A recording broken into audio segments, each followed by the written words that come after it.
ప్రస్తుతం ఏదైతే మన చర్చ కొనసాగిస్తున్నామో దాని మీద జంగా రాఘరెడ్డి గారు ఒకసారి మాట్లాడుతున్నారు. జంగారెడ్డి గారు ఏం మాట్లాడుతున్నారు చూసే ప్రయత్నం చేద్దాం. చెప్పండి జంగారెడ్డి గారు. రాష్ట్ర ప్రజలకు మంచి సందేశాల కోసము చర్చించుకుంటే చాలా బాగుంటుంది. నిజంగా అల్లు అర్జున్ గురించి ఇంత చర్చించడము అది ప్రజాస్వామికం కాదు. ఒక సామాన్యులు అదే అల్లు అర్జున్కు సంబంధించిన మంచి వెల్విషర్స్ వాళ్ళ ఫ్యాన్స్ చనిపోతే పోయి వాళ్ళకు 1 కోటో 2 కోట్లు ఇచ్చి ఒక ఉద్యోగ అవకాశం ఇచ్చుంటే ఇలా ప్రజలు సంతోషపడతారు. వాళ్ళ ఒక వెల్విషర్స్ అంతా సంతోషిస్తారు.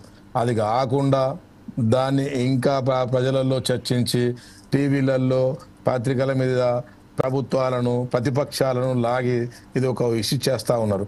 ఇదంతా నేను తప్పుగా భావిస్తున్నా. ఇది ఒక రైతు కుటుంబం గురించో ఒక విద్యార్థుల గురించో ఒక కార్మికుల గురించో లేకపోతే 10 మందికి ప్రజాస్వామ్యానికి ఒక మంచి చేసే విధంగా ఉంటుందో బాగుండేది. ఫిలిం ఇండస్ట్రీ వాళ్ళ సినిమా తీసే సినిమాలు ప్రజలకు ఉపయోగపడే సినిమాలు ఎవరు తీస్తున్నారో చెప్పండి. బైసాబ్ చెప్పినట్టు ఇలా ఒక అంబేద్కర్ సినిమానో ఒక అల్లు అర్జున్ సినిమానో ఎవరైనా తీస్తే బాగుండేది. అలా సినిమాలకు వాళ్ళకు ప్రజలలో స్పందన లేదని చెప్తున్నారు.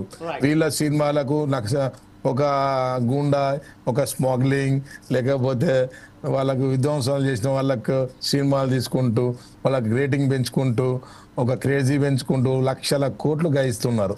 ఇది సరి అయిన పద్ధతిగా మేము భావిస్తూ ఉన్నాం. ఇప్పటికైనా అనవసరంగా ప్రభుత్వాలను గుంజకుండా ప్రతిపక్షాలను గుంజకుండా వాళ్ళ కుటుంబం దగ్గరికి పోయి వాళ్ళకు 2 కోట్ల రూపాయలు ఇచ్చేసి ఆ ఇంట్లో ఒక ఉద్యోగ అవకాశం కల్పించి వాళ్ళకి న్యాయం చేయకపోతే తప్పకుండా వాళ్ళకు అన్యాయం జరుగుతుంది. ప్రభుత్వం కూడా ప్రజలు కూడా పోలీసులు కూడా చర్యలు తీసుకోవాలి. వాళ్ళ మీద నిజం చెప్పాలంటే 302, 307 కేసులు నమోదు చేయాలి. నిజంగా పోలీసులు చేసిన పని నేను కరెక్ట్ గా భావిస్తున్నా. నేనైతే మద్దతు చేస్తున్నా. ఒక వ్యక్తిగతంగా ఒక రాజకీయంగా ఒక కాంగ్రెస్ పార్టీ వాదిగా. ఇప్పుడు కంప వినోద్ గారు